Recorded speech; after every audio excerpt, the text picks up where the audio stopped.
am nga loo bëgg a relance allez oui même perception nga am ci bi Moustapha ñuy wax ni ñu ngi ko doon woolu que ne xëy na dina doon jafe ngir mu dellu këram comme ça a été le cas aujourd'hui loolu nga xaaroon. C'est-à-dire que xamuma. mais je sais juste une chose c'est que yoon dafa war a def liggéeyam. il faudrait que mu leer ñu xam xaalisu Covid bi nga xam ne. fu lu nekk. ku si nekk dugal nga ci xaalis ñii def nañ seen i 1000 francs ñii def nañ seen i 100000 ñii def nañ seen i 25000. man 10 000. ah man 10 000 laa ci. maa la ëppale tuuti. waaw. ah yaa ma ëpp man xaalis amee lañ ma. yow yaa ma ëpp xaalis. ak samay morom 500 euros. mais man li ma jaaxal mooy man. yi ma dégg ñuy distribuer Covid di dimbali ay nit mais man maa ngi fi woon kenn dimbaliwu ma te donaa ci sama xaalis 100000. yow mi def 100000 kay soxla woon ndimbal. non soxla ma dimbal pour sama ñuy liggéey ak man. waaw comme mais entreprise. boo joxee ay nit ay 60 millions ne leen séddale leen ko bi ñuy séddale man anam fan laa nekkoon maa ngi ci réew mi waroon nañ ma mën a jox parce que j'existe je paye des gens mais c'est pas grave c'est que ñeneen ñi la doon jëriñ rek ñi nekk sama wet. waaw yaa ngi dégg donc loolu man mën nga comprendre maintenant xaalisu Covid bi moom man gëm naa ni ñu bari laal nañ ci xam nga li sama problème mooy preuve est-ce que am na wala amul.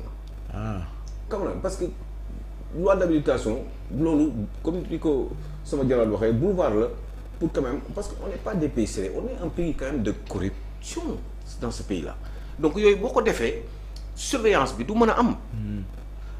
Même avant kii xaalisu Covid bi sax.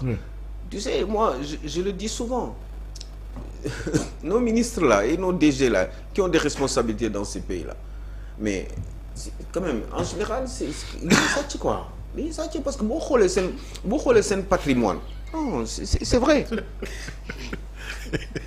wala am y a un autre mot. non moo bi la de. mais oui parce que booy xool li ñuy seen train de vie ni ñuy dundee bi ñu nekkee ministre ak avant ñu nekk ministre mais gars yi amuñu 5 millions de francs CFA de salaire fan la ñuy gisee ci diggante boobu yëpp ci benn 5 ans nga gis li ñuy yor ay immeuble la ñuy yor ñi ngay tudd fii yëpp man xam naa seeni immeuble xam naa ko ah. c'est kay lanceur d'alerte nga. non mais pour vous dire quoi. moo tax il faut que non seulement ñu fexe ba xam. dëgg ci immeuble bi ngay wax noonu peut-être suivre nga Kaawu Lat Diop. waaw ci barke Demba Ndiaye ci beneen dossier boo xam ci dénonciation la tàmbalee. mais oui immeuble 500 millions de francs CFA. mu ne moom aux Almadies nee naa benn xaritam la. on verra bien la suite. nooy def fu ñu war a creuser la. mais nañu creuser fépp pas forcément ak Lat Diop ñi yor ci xaalis ci réew mi nii yëpp yoroon ay responsabilité ci réew mi nañ dem xoolee na bu ñu ciblé ay nit ñi kese ñaar ñetti nit ñeenti nit. Moi j'ai vu tous les ministres qui se sont succédés ci différents régimes yi ak beaucoup de DG mais ça ay li ñu yor gaw ma ni man loolu moo leen ko jox wala bu fekkee dañu gagné xaalis feneen ils ont qu'à le prouver. am na ci ñu ci attirer sa attention. ñoo xam te ne jar na justice liñ mbët seeni mbir. mais booy lii ça fait ay 7-8 ans que maa ngi koy wax. waaw je le dis quoi. waaw gars yi li alal bi ñu yor. ci bu ñu nekk seen responsabilité ministères yi wala yenn responsabilité au niveau de certaines sociétés nationales si la ñuy gagné xaalis yooyu comment ça se fait moi j'en connais beaucoup les directeurs de port là qui se sont succédés. je vous dis. port mais li ñu yor demal nga laajte fi ñu jaar wax ma léegi ñoom fan lañ jaar pour gagner autant d'argent ni ñuy def xam nañ ko ah te am na ñoo xam ne xam nañ ko man xam naa ko am na lu ma xam tuuti quoi. Donc ce sont des gens qui se sont vachement enrichis dans ce pays-là juste parce qu'ils ont eu des niveaux de responsabilité yu leen di faciliter yooyu. looy wax ñi am détresse xëy na jege ñi ñu jàpp tëj leen. ñooñu nga xam gis nga leen tey sax gunge woon Moustapha Diop. bi ñu jotee ci nouvelle bi dañoo jooy. ñii di voilà mais oui parce que certainement Moustapha Diop daf leen amaloon njëriñ mais en même temps bu leen amalee njëriñ aussi bon Moustapha Diop a eu des responsabilités dafa war a prouver ni moom lii moom et puis j'aime bien parce que nee na moom. moom taxaw na pour wane ni il faut mu kii il faut mu prouver ni du moom léegi nañ dem mu ci tribunal ba dana leer comme ça ñu xam mais il faut qu'on sache mais il faut pas qu'on s'arrête qu'à ces gens là ñi cité nii parce que y a beaucoup de gens réew mi bu fekkee ne lu bari daf fi wàññeeku ci ay yu bari ñu fi waroon def c'est parce que y a eu quand même beaucoup de voleurs qui ont eu des responsabilités ci wàllu au niveau de l'État wala même au sommet. Il y en a beaucoup qui sont mais xool leen rek. maanaam liste bi yemul rek ci 5 yi. mais oui boy. mais xoolal xam nga aussi yaa ngi may laaj mais. yàlla xam na ni am nga loo xam ak ñeneen ñi nekk fii. wallaay waaye xam aussi les gens se sont enrichis réew mi il y a beaucoup de corruption depuis des années y a eu des corruptions te bi Ablaye Wade ñëwee la gën a grave Ablaye Wade amul lu mu fi yéenewul woon réew mi mais il ne pouvait pas tout contrôler il y a eu beaucoup de gens mais xoolal rek regarde ces gens là ñi nga xam ne xam nga leen surtout certains hommes d'affaires dañuy ñëw ànd ak benn régime après ils n'ont plus rien. wala dootoo leen déggati sax comment ça se fait xam nga moi c'est ça qui me gêne je le dis mais j'ai envie xam lu tax parce que lii il faut ñu arrêter ko définitivement. il faut qu'on l'arrête fii yàlla xam na ni képp koo xam ne aqulaay taala fii am na ñoo xam ne boo leen xoolee da ngay xam ne ñii lii seen liggéey bi responsabilité bi ñu yoroon du loolu moo leen jox autant de moyens.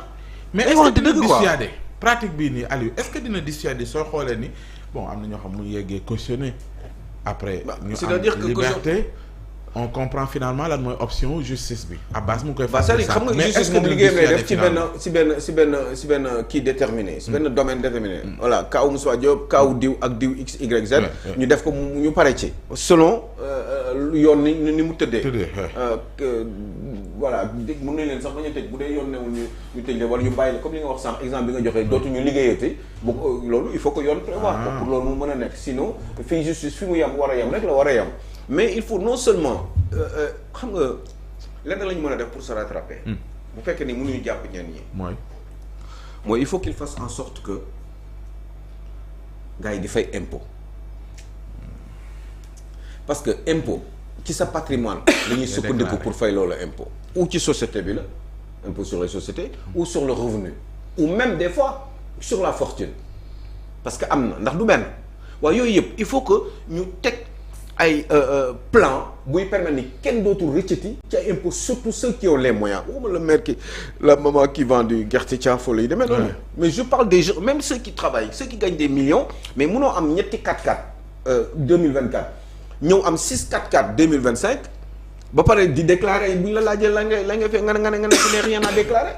Il y a quelque chose qui ne va pas te pourtant ne leen di seetaan munoo di tabax yenn immeuble yi chaque année wala chaque 2 ans nga tabax benn immeuble bu bees te yow ñun xaalis bi xam ñu fan nga ko jëlee parce que boo nekkee ci réew am fa njëriñ mais réew moom dañu war a am njëriñ ci yow aussi. dañu war a tu dois rendre la monnaie de la pièce. donc loolu impôt nga ko mën a fay parce que ci impôt rek la état mën a dajalee xaalisam pour mën a def ay yeneen liggéey yoo xam ne moom la ko yoon jagleel donc il faut que ñu xam. gis nga corruption nee naa dans tous les pays du monde day am corruption xam nga lan mooy différence bi mooy am na dëkk yoo xam ne comme ñun suñu dëkk africains yi ñun corruption boo koy def en réalité doo sax tiit trop parce que pratiquement vous êtes sûr que à 90% que ni de 90 je sais pas peut-être 80 mais en tout cas en majorité par rapport au pourcentage vous êtes sûr que da nga ciy génn kenn du la jàpp mais am na yenn dëkk yoo xam ne mais doo ko ñeme def wala boo ko jógee fan ngay dugal xaalis bi mais fii da ngay denc ay valisu xaalis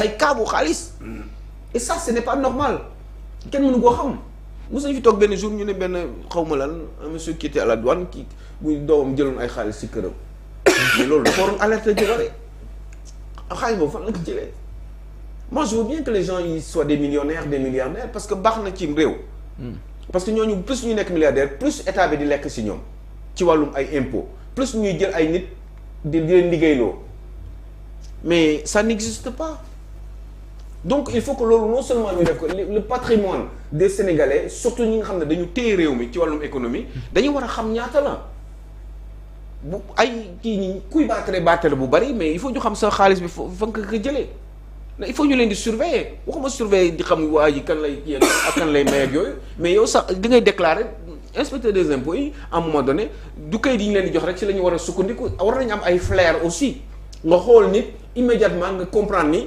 kii peut-être que ni li mu déclaré du loolu après nga jéem a def ay gëstu ci moom.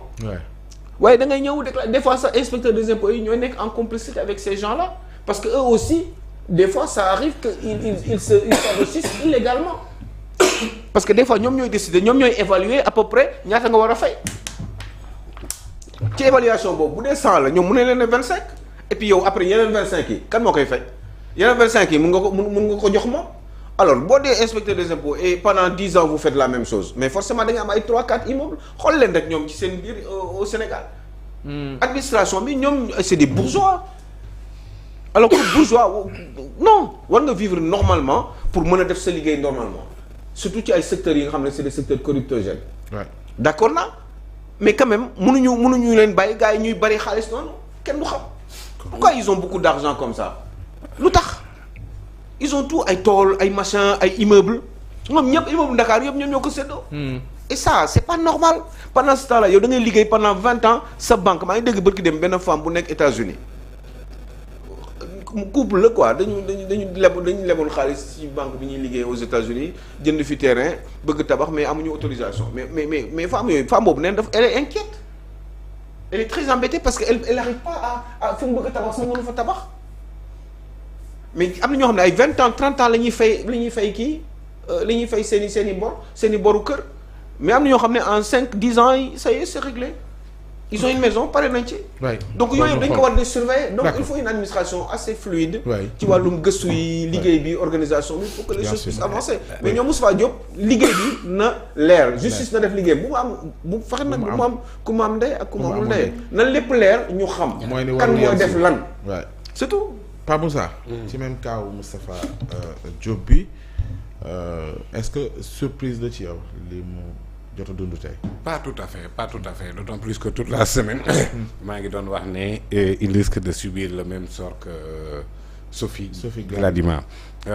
D'abord par la somme 2 milliards 800 n'est pas 52 millions 2 milliards 500